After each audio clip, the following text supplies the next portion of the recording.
This videotape replay of flight deck activities during the rendezvous of Columbia to the Hubble Space Telescope, showing Nancy Curry and Mike Massimino at the aft flight deck, Dwayne Carey sitting in the commander's seat, Columbia's pilot checking all of Columbia's systems and providing range and rate closure for Commander Scott Altman, who manually flew Columbia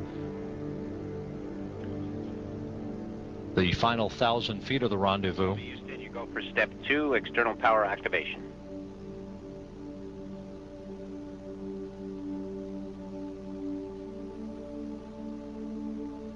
Copy that. Go for external power activation. Thank you.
Members of the press, the American public, and people of the world.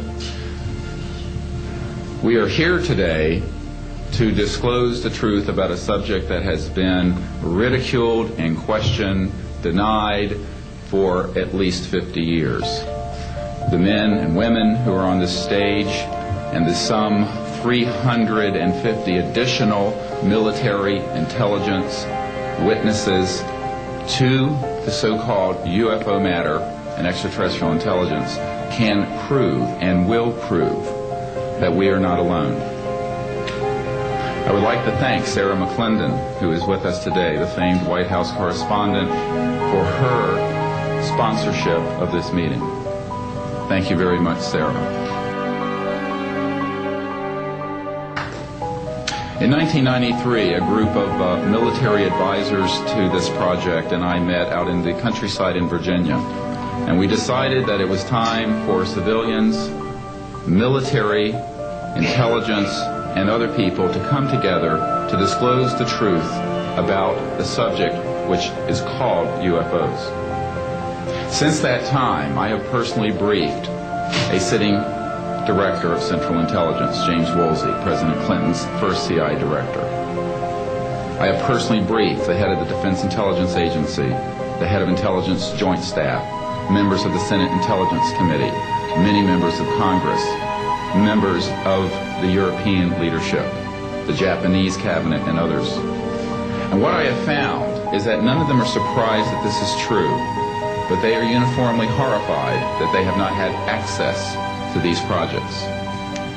We can establish through these witnesses whom we have identified, which now number over 400, and these are people who have been inside the CIA, NSA, NRO, Air Force, Navy, Marines, Army, all divisions of the intelligence and military community, as well as corporate witnesses, contractors to the government. And these are folks who have been involved in so-called black budget or covert unacknowledged projects.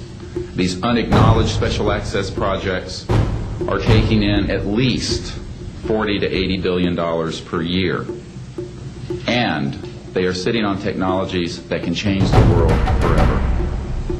The reason we are coming forward now is that we are asking for the U.S. Congress and for President Bush to move towards an official inquiry and disclosure on this subject. It has the most profound implications for the human future, for the U.S. national security, and for world peace. Specifically, technologies connected to UFO and extraterrestrial vehicles, if declassified and used for peaceful energy generation and propulsion, would solve the looming energy crisis definitively, would end global warming, would correct the environmental challenges that the Earth is facing. It is also critical that we begin to debate as a society the propriety of placing weapons in space. If indeed, as we can prove, it is true that we are not alone and that space is territory which we are sharing with other civilizations,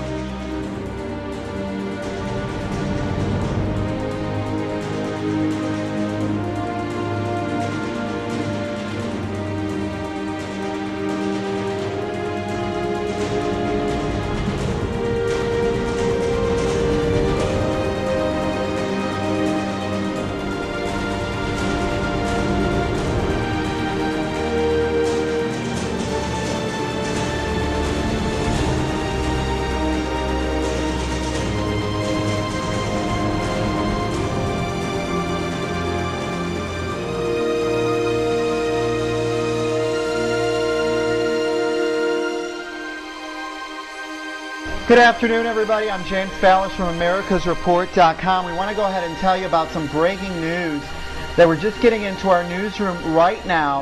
The Newswire and AmericasReport.com is confirming that NASA has just released information that points to there being water on Mars.